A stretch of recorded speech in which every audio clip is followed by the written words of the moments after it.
गांव में फसल काटने का सीजन आने वाला है। किसान अपने खेतों में रखवाली के लिए मचान बनाने में जुट गए। रामू भी अपने खेत में ऐसे ही एक मचान बना रहा है। तभी बगल के किसान भीमा की नजर उसकी मचान पे पड़ी। ए रामू, बाकी सबकी मचान तो 4 डंडों पे है, ये फालतू के डंडे लगा के कार डिजाइन बना रहे हो। अरे वो भैंसा बबलू पगला गया है, कहीं हमार मचान ना तोड़ दे, इसलिए थोड़ा मजबूत बना रहा हूँ। बीच में ई डंडा लगा देने से मचान कितनी ही मजबूत हुई जाएगी। अरे बहुत जगह देखे हैं हम, ऐसे ही बनाते हैं ब्रिज और टावर, इसलिए सोचा हम भी ऐसे ही बना दें। देखे तो मान लिए, ऐसे ही नहीं माने, थोड़ा दिमाग भी लगाए हैं। अब वजन से लगने वाला फोर्स ज्यादा डंडों पे डिस्ट्रीब्यूट होगा तो मचान टूटेगी नहीं। अरे वजन की दिक्कत है तो हमारी तरह ऐसे मोटे डंडे लगाता, ये पतले पतले डंडों से काहे होगा। बड़े आए इंजीनियर। रामू ने अपनी मचान बना ली और दोनों पहरा देने लगे। आधी रात में एक आवाज गूंजी,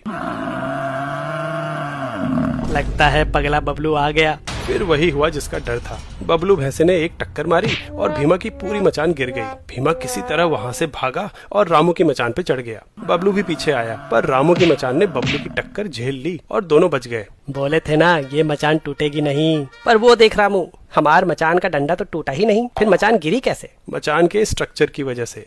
अगर किसी स्ट्रक्चर पे फोर्स लगाओ तो उसकी साइड्स डिफॉर्म होने की कोशिश करती हैं, और इस डिफॉर्मेशन की वजह से स्ट्रक्चर के जॉइंट्स और बीम्स, जो कि यहाँ लकड़ी है, एक अपोजिंग फोर्स जनरेट करते हैं। जब तक अप्लाइड फोर्स इतनी ज्यादा ना हो जाए कि जॉइंट्स या बीम्स में से कोई टूट जाए, तब तक स्ट्रक्चर स्टेबल होगा। सभी ज्योमेट्रिक शेप्स में ट्रायंगल सबसे स्टेबल स्ट्रक्चर प्रदान करता है। इसको एक उदाहरण से समझते हैं। अगर फिक्स लेंथ की साइड्स लें और इन्हें जोड़ के एक ट्रायंगल और एक स्क्वायर बना लें, तो फिक्स लेंथ के लिए ट्रायंगल तो एक ही बनेगा, लेकिन यह स्क्वायर रोम्बस में भी बदल सकता है। मतलब इसके लिए कई क्वाड्रिलेटरल शेप्स पॉसिबल हैं। अगर ट्रायंगल को डिफॉर्म करने की कोशिश करो तो जो अपोजिंग फोर्स आएगी वो इसकी साइड से आएंगी। मतलब अगर जॉइंट्स आपस में मूव करने के लिए फ्री हैं, तब भी साइड्स के टूटे बिना ट्रायंगल चेंज नहीं होगा, और इसलिए ट्रायंगुलर स्ट्रक्चर की स्ट्रेंथ इन लकड़ियों की स्ट्रेंथ पे सीधा डिपेंड करेगी। वहीं स्क्वायर शेप में ऐसा नहीं होता। एक्सटर्नल फोर्स लगने पे अगर इसके जॉइंट्स टूट के फ्री हो गए तो साइड्स की लेंथ चेंज किए बिना भी ये डिफॉर्म होके पैरेललोग्राम या रोम्बस बन जाएगा और आसानी से गिर जाएगा। मतलब यहाँ स्ट्रक्चर की स्ट्रेंथ लकड़ी के बजाय केवल जॉइंट्स की स्ट्रेंथ पे डिपेंड कर रही है, जो कि काफी कम होती है। अरे वाह रामू,